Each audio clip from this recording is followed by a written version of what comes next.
So I get this question, Harley, can you please do a video about Robert Morse? Share your comments and criticisms on Robert Morse. Alright, let's do it. Here's the video. And I've got nothing personal against Robert Morse. I think we agree on a lot of things together, but in this video I highly disagree with what Robert is saying. What I'm going to do is I'm going to play the video, let Robert talk, and then I'll add my bit, my opinion, and my comments and criticisms on the tail end of that. And hopefully that can clarify where I stand. Now let's get to it. You're eating less is better. What about 80-10-10 people? I don't know about them. They seem to be eating massive amounts of food, but why? Why eat less is healthy? How does eating less make you healthier?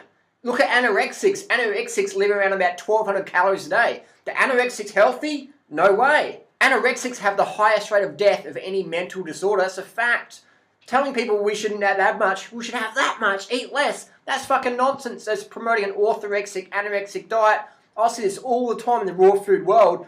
Overweight people telling people they're eating too much and creating all these fucking neurological issues in people who are getting all these eating disorders going, I'm eating too much fruit, I'm going to get fat on fruit, even though they're wasting away, getting emaciated or becoming binge prone and depressed. Eating less, that's fucking insanity. Eating less is insanity, man. Couldn't eat massive amounts of food. I'm a big guy, but I don't eat massive amounts of food. That's what I laugh when people say that. I'm really big and overweight, but I don't eat massive amounts of food.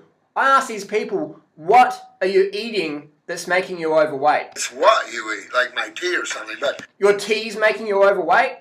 Tea is making people overweight? I don't think so, Rob. Still, there's no way I could eat massive amounts of food, Mike. I just have no desire for that.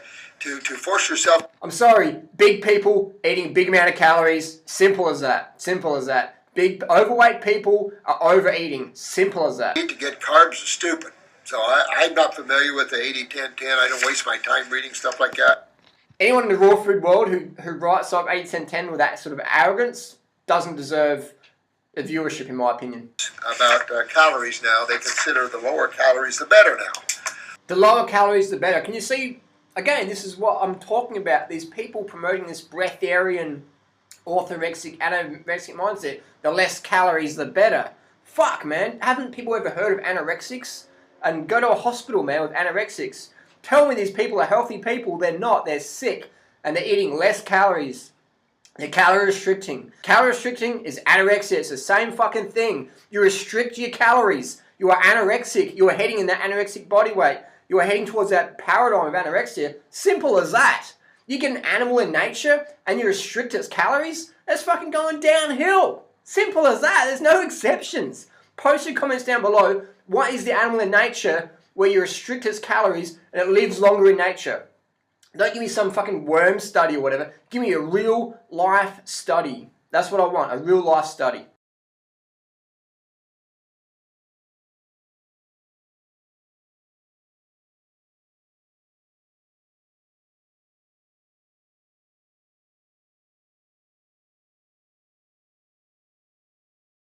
At its unawareness rate, we look into nature. Go by how your body works. Go by how. That's it. Look into nature. Every time I go to nature, what do I see? I see animals. And what are these animals doing? They're always looking for food. And if they're not looking for food, they're digesting food. I look at the ants. Ants are always looking for food. You put food in front of ants, they're going to take it, aren't they? You put sugar in front of ants or a piece of fruit or whatever, or a dead bug in front of ants, they're not going to walk around it, they're going to grab it. Look at the birds in the trees looking for the flowers, or the squirrels looking around looking for the bit of bread or some nuts or whatever. That's just how it is. It's just how it is, man.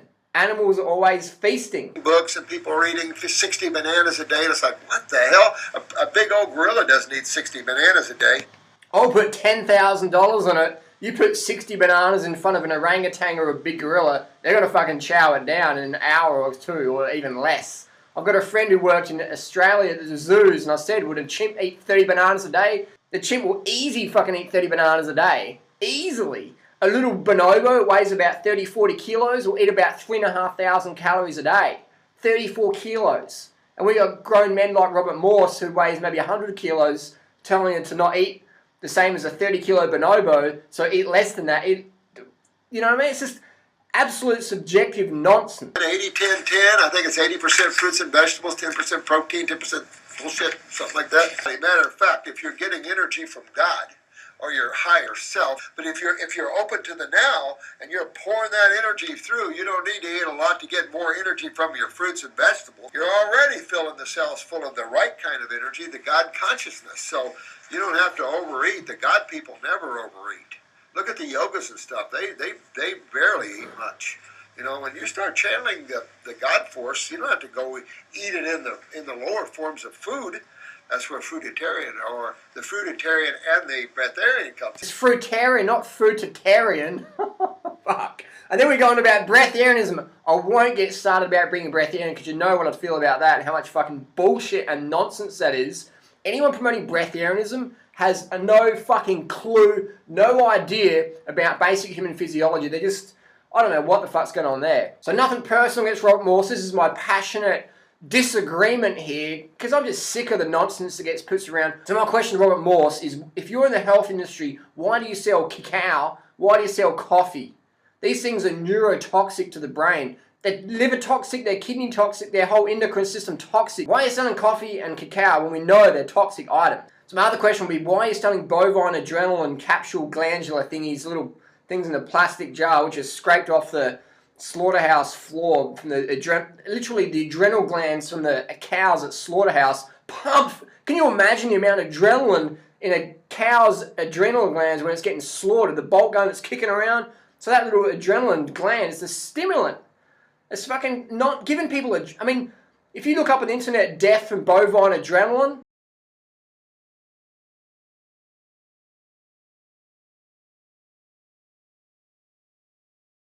got to be careful with these things. I do not recommend people consume bovine adrenal glandulars. I mean, when someone's told me that, I said, that's not true. No one's promoting that these days.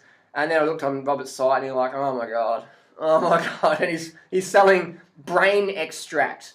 In the world of mad cow disease, foot and mouth, anthrax, bird flu, all these issues going on, people are selling the most dangerous parts of an animal to consume.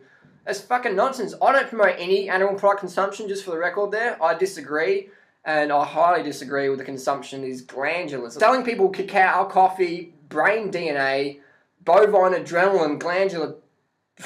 I won't even go there. That's just disagreement with that one. So that's my comments and criticisms. You asked for it, you got it. The no bullshit approach still stands with Durianrider. Post your comments and questions down below, and feel free to like, share, subscribe if you want to learn more. I just speak it how I see it. That's what people expect of me. So thanks for watching. And Robert Morse, maybe if you can address the questions in one of your videos and answer maybe why do you sell coffee, cacao, the bovine adrenalines, why are you overweight, how many calories a day do you recommend, how many grams of carbohydrates a day do you recommend, stuff like that. That would be great if you give some objective answers, because I find you a bit of a waffler. You waffle on a lot, just waffle on, and you talk a lot, but don't really say much at all. So those are my comments and criticisms. I'm going to get back to my banana smoothie. We'll see you all soon. Peace. Take it easy.